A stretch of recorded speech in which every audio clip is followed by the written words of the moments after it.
Yule mwanamke alikuwa kwa Obina. Kitu ya kwanza mimi nataka niambie huyo malaya, heshimu wasichana wetu wa Kenya. Hiyo ndo rules number 1.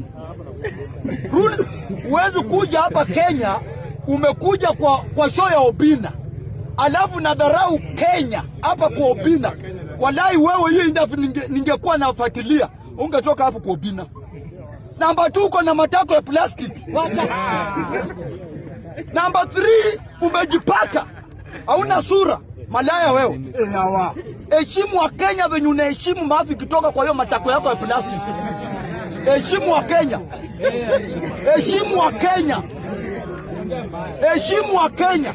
Ati wasichana wa Kenya wajui kuoga. Wewe unajua kuoga kumpafu wewe? Unajua kuoga matako kubwa kama drum?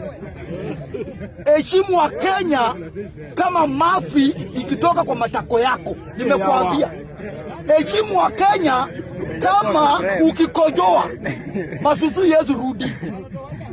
Wa Kenya ni wasichana wasafi. Wewe heshimu wa Kenya.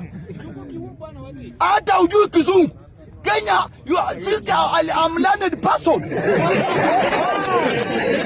Wacha kuchukua Kenya kama watu wajinga wewe malaya. And Mr. Speaker, nikisummarize, hii Tanzania iko na upuzi sana. Unaona hii Tanzania